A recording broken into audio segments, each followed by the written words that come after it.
वृषभ राशि वालों, क्या 2025 ने आपको थका दिया है? मैं जानती हूँ कि पिछला साल शायद आंसुओं, अकेलेपन और आर्थिक संघर्षों से भरा रहा होगा, लेकिन अब वक्त आ गया है अपनी कमर कस लेने का, क्योंकि 2026 कोई साधारण साल नहीं है। यह वृषभ राशि के इतिहास का सबसे बड़ा गेम चेंजर साबित होने वाला है। ज्योतिष शास्त्रों में एक दुर्लभ घटना घटने वाली है।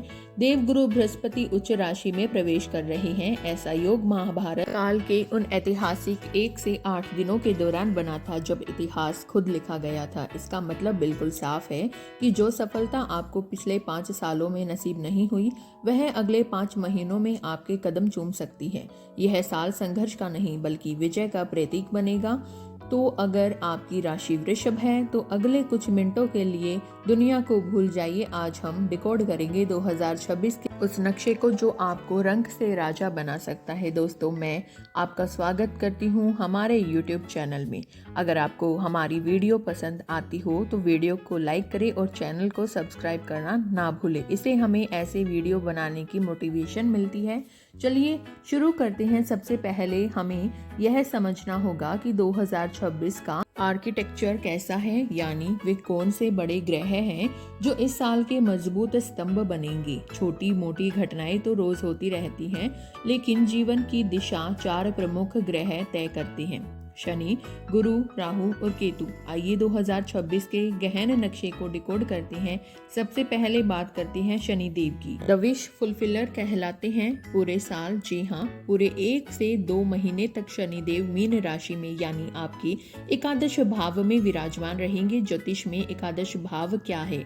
यह लाभ स्थान है, इच्छा पूर्ति का घर है और वृषभ राशि के लिए शनि योग कारक ग्रह है, यानी आपके सबसे करीबी मित्र। जब आपका सबसे अच्छा दोस्त लाभ के खजाने वाले घर में जाकर विराजमान हो जाए तो इसका क्या मतलब निकलता है? इसका सीधा मतलब है कि 2026 में आपको आर्थिक स्थिरता की प्राप्ति होगी। आय के स्रोत मजबूत और निरंतर बने रहेंगे। शनि यहाँ आपसे सिर्फ एक चीज की मांग करेंगे: निरंतरता यानी कंसिस्टेंसी। इसके बाद इस साल की पूरी कहानी देवगुरु बृहस्पति की चाल पर निर्भर करेगी। इसे ध्यान से सुनिए।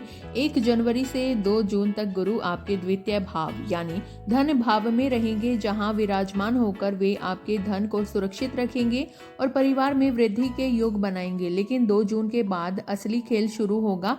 2 जून को गुरु कर्क राशि में प्रवेश करेंगे। कर्क राशि गुरु की उच्च राशि है।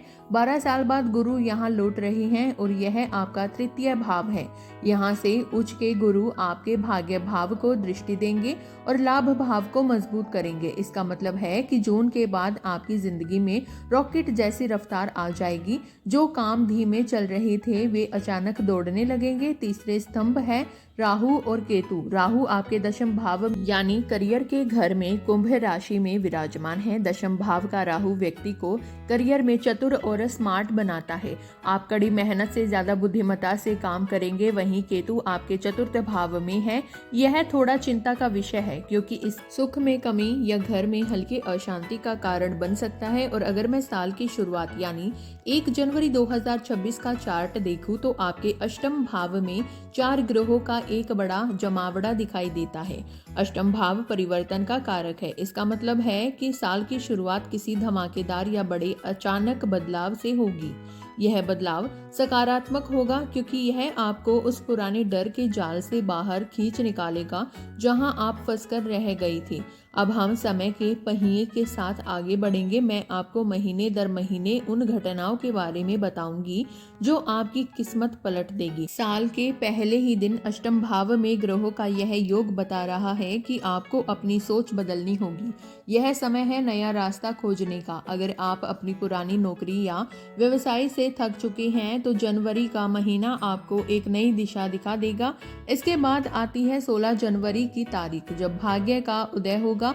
16 जनवरी को मंगल मकर राशि में प्रवेश करेंगे। मकर राशि आपकी कुंडली का 9वां भाव है और मकर में मंगल उच्च के हो जाते हैं। जरा कल्पना कीजिए, ग्रहों का सेनापति आपके भाग्य स्थान में अपनी सबसे शक्तिशाली अवस्था में विराजमान। इसका सीधा असर यह होगा कि जो प्रोजेक्ट सरकारी दफ्तरों में अटके पड़े थे, या वह वीजा जो नहीं लग रहा था, वह लोन जो पास नहीं हो रहा था, 16 जनवरी के बाद ये सब अचानक आगे बढ़ने लगेंगे। यह समय एक्शन लेने का है। फिर आता है 2 मार्च जो धन कमाने का सुनहरा समय है। यह तारीख नोट कर लीजिए। 2 मार्च 2026 को शुक्र जो आपके राशि स्वामी हैं मीन राशि में प्रवेश करेंगे। मीन शुक्र की उच्च राशि है और यह गोचर आपके एकादश भाव में हो रहा है। वहां पहले से शनि विराजमान है।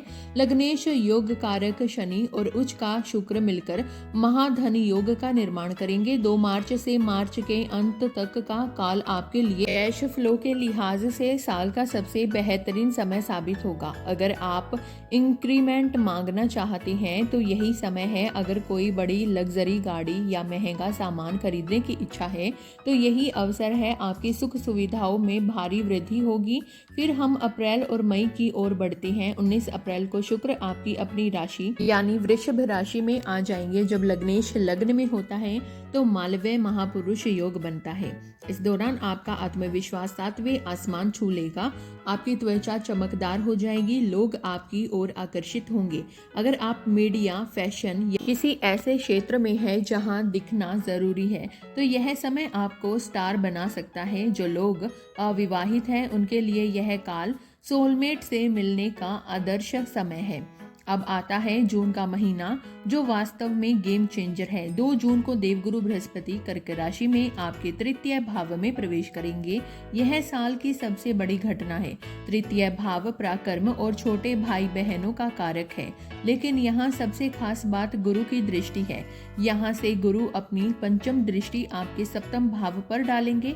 सप्तम दृष्टि नवम भाव पर और नवम दृष्टि एकादश भाव पर। इसका क्या अर्थ है?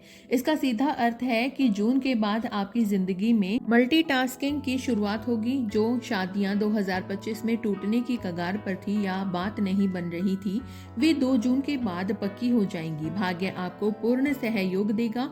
आप मिट्टी को छुएंगे तो वह भी सोना बन जाएगी। और सबसे महत्वपूर्ण एकादश भाव में विराजित शनि और तृतीय भाव में उच्च के गुरु के बीच नवम पंचम योग बनेगा। यह ट्रिपल प्रॉफिट का संकेत देता है। यानी आपकी आय एक स्रोत से नहीं बल्कि 3 अलग अलग दिशाओं से बहने लगेगी। 8 जून को शुक्र भी कर्क राशि में आ जाएंगे। यानी देव गुरु और दैत्य गुरु एक साथ। यह समय पुश्तैनी जायदाद से जुड़े विवादों को सुलझाने का है। अगर कोर्ट में कोई संपत्ति संबंधी केस लंबित है तो फैसला आपके हक में आ सकता है। फिर जुलाई से सितंबर का काल एक परीक्षा और एक चमत्कार का समय होगा। 27 जुलाई को शनि वक्री हो जाएंगे। यह थोड़ा संभलकर चलने का समय है। वक्री शनि आपसे सवाल पूछेंगे, क्या आप सच में इसके लायक हैं? इस दौरान काम में हल्की देरी हो सकती है। बॉस के साथ मतभेद उत्पन्न हो सकते हैं, लेकिन घबराए नहीं। यह शनि का क्वालिटी चेक मात्र है। लेकिन 18 सितंबर को एक बेहद दुर्लभ घटना घटेगी जिसे मैं चमत्कार कहती हूँ। मंगल कर्क राशि में प्रवेश करेंगे। कर्क में मंगल नीच के हो जाते हैं, लेकिन वहाँ पहले से उच्च के गुरु विराजमान है। ज्योतिष शास्त्र कहता है कि जब एक नीच ग्रह उच्च ग्रह के साथ संयोजित होता है तो नीच भंग राजयोग बनता है। वह राजयोग असंभव कार्य को संभव बना देता है। शायद कोई पुरानी बीमारी ठीक हो जाएगी या कोई अटका कर्ज अचानक चुकता हो सकता है। सितंबर का महीना आपके लिए सरप्राइज से भरा होगा। साल के अंत में अक्टूबर में गुरु और केतु का संयोग बनेगा तो आध्यात्मिक उन्नति और गहन अनुसंधान के लिए शुभ है। और 5 दिसंबर को राहु आपकी दशम भाव से निकलकर नवम भाव में प्रवेश करेंगे। तब तक राहु आपके करियर को एक नई ऊंचाई पर पहुंचा चुके होंगे। 2026 के अंत में जब आप पीछे मुड़कर देखेंगे तो पाएंगे कि आप 2025 वाले व्यक्ति से मीलों आगे निकल चुके हैं। हमने टाइमलाइन तो देख ली, अब जीवन के विभिन्न पहलुओं पर गहराई से नजर डालते हैं ताकि कोई भ्रम न रहे। करियर की बात करें तो वृषभ राशि वालों 2026 में आपका करियर ग्राफ यू शेप में नहीं बल्कि एक सीधी चढ़ाई की तरह होगा। राहु दशम घर में आपको स्मार्ट वर्कर बनाएंगे। अगर आप MNC में हैं, बैंकिंग में कार्यरत हैं या IT सेक्टर से जुड़े हैं तो यह साल आपको अभूतपूर्व ऊंचाइयां प्रदान करेगा। खासकर मार्च और जून के महीने प्रमोशन के लिए अत्यंत शुभ है। अगर आप सरकारी नौकरी की तैयारी कर रहे हैं तो 16 जनवरी के बाद कोई सुखद खबर मिल सकती है। बस एक चेतावनी, ऑफिस में अपनी योजनाओं को गोपनीय रखें। राहु के प्रभाव से आपके विचार चोरी होने का खतरा है। आर्थिक रूप से यह साल संचय का है। साल का पहला भाग धन जोड़ने के लिए समर्पित है और दूसरा भाग निवेश करने के लिए। शनि के एकादश भाव में होने से नियमित आय बनी रहेगी। जो लोग लोहे, मशीनरी, पेट्रोलियम या रियल एस्टेट का व्यवसाय करते हैं उनके लिए यह साल छप्पर फाड़ कमाई लेकर आएगा। रिश्तों की बात करें तो जो दंपत्ति संतान प्राप्ति की योजना बना रहे हैं उनके लिए जून के बाद का समय ईश्वरीय आशीर्वाद जैसा है। उच्च के गुरु की दृष्टि पंचम घर पर पड़ने से स्वास्थ्य, संतान के मजबूत योग बन रहे हैं। अविवाहित व्यक्तियों के लिए साल का दूसरा भाग अधिक अनुकूल है, लेकिन विवाहित जोड़ों को सतर्क रहने की जरूरत है। केतु चतुर्थ घर में होने से घर का माहौल थोड़ा दमघोटू हो सकता है। संवाद को कभी टूटने न दे। अब मैं एक बहुत ही महत्वपूर्ण वर्ग की बात करना चाहती हूँ जिसे अक्सर राशि फलों में नजरअंदाज कर दिया जाता है, लेकिन जो हमारी गृहिणियां, वृषभ राशि की मेरी सम्मानीय माताओं और बहनों, 2026 आपके लिए एक मिश्रित भावनाओं वाला साल रहेगा। चलिए इसे डिकोड करते हैं। सबसे पहले आपको एक कड़वी सच्चाई स्वीकार करनी होगी। पूरे साल केतु आपके चतुर्थ भाव में विराजमान है। चतुर्थ भाव आपके घर और मन की शांति का प्रतीक है। केतु वैराग्य का ग्रह है। साल की शुरुआत में आपको अपने ही घर में एक अजीब सा अकेलापन महसूस हो सकता है। आपको लग सकता है कि आप सबके लिए इतना कर रही हैं, लेकिन सराहना की कमी सताती है। कभी कभी मन करेगा कि सब छोड़कर कहीं दूर चली जाएं। यह केतु का प्रभाव है जो आपको थोड़ा उदास महसूस करवा सकता है। मेरी सलाह है कि इस भावना को हृदय पर न उतारें। यह मात्र ग्रहों का लीला खेल है। अपने आप को कमरे में कैद न करें, लेकिन सिक्के का दूसरा पहलू बेहद चमकदार है। जनवरी से जून तक गुरु आपके द्वितीय भाव में है। एक गृहिणी के रूप में आप इस साल वित्तीय जादूगरनी साबित होंगी। आप घर के खर्चों को कुशलता से संभालेंगी और गुप्त धन संचय में सफल रहेंगी।